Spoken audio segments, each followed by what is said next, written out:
കൊടൈക്കനാൽ ചുരം കയറുമ്പോൾ സമയം ഏകദേശം 5:45 അടുപ്പിച്ചിട്ടുണ്ടായിരുന്നു. ചെറിയൊരു ചാറ്റൽ മഴയുണ്ട്. കുറച്ച് കഴിഞ്ഞപ്പോഴേക്കും കണ്ണ് കാണാൻ പറ്റാത്ത രീതിയിൽ നല്ല മഞ്ഞുണ്ടായിരുന്നു. എങ്കിലും ഞങ്ങൾ കുറച്ച് ദൂരം പോയി, പക്ഷേ പറ്റുന്നുണ്ടായിരുന്നില്ല. അങ്ങനെ ഞങ്ങൾ വണ്ടിയൊക്കെ സൈഡാക്കി.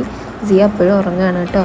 അങ്ങനെ മഞ്ഞൊക്കെ പോകാൻ വേണ്ടി ഇങ്ങനെ കാത്തിരുന്നു. മഞ്ഞൊക്കെ പോയി സിയൻ്റെ ഡ്രസ്സൊക്കെ മാറ്റി ഞങ്ങളങ്ങനെ പുറത്തിറങ്ങി.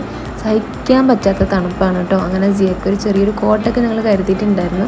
ആ കോട്ടൊക്കെ ഇട്ട് കൊടുത്തു. ഓരോ സെക്കൻഡ് കഴിയുന്തോറും മഞ്ഞ് കുറയുന്നതിനനുസരിച്ച് തണുപ്പ് കൂടിക്കൊണ്ടേയിരുന്നു. അങ്ങനെ നമുക്ക് ഒട്ടും സഹിക്കാൻ പറ്റാത്തൊരു സാഹചര്യത്തിൽ ഞങ്ങൾ വണ്ടിയിലേക്ക് തിരിച്ചു കയറി യാത്ര തുടർന്നുകൊണ്ടേ ഇരിക്കുകയാണ് കേട്ടോ. ഇന്നലത്തെ വീഡിയോയിൽ പറഞ്ഞതുപോലെ വണ്ടി മൂവ് ഓൺ ചെയ്തതിന് ശേഷമാണ് കേട്ടോ ഞങ്ങൾ എവിടെ പോകണം എന്നുള്ളതിനെ പറ്റി ലാസ്റ്റ് ഒരു ഡിസിഷനിലെത്തിയത്. 2 ഓപ്ഷൻസ് ഉണ്ടായിരുന്നു, ഒന്നെങ്കിൽ ഊട്ടി അല്ലെങ്കിൽ കൊടൈക്കനാൽ എന്നുള്ളത്. അങ്ങനെ കൺഫ്യൂഷൻ അടിച്ചിരിക്കുന്ന സമയത്താണ് ബ്രദർ പറയുന്നത്, ഒന്നും നോക്കണ്ട, നിങ്ങൾ കൊടൈക്കനാലിൽ പോയിക്കോ, അടിപൊളി സ്ഥലമാണെന്ന്. അങ്ങനെ അവൻ്റെ വാക്ക് വിശ്വസിച്ചാണ് ഞങ്ങൾ കൊടൈക്കനാൽ എത്തിയത്. പക്ഷേ മഴ ചതിക്കുമോ എന്നറിയില്ല ഗൈസ്.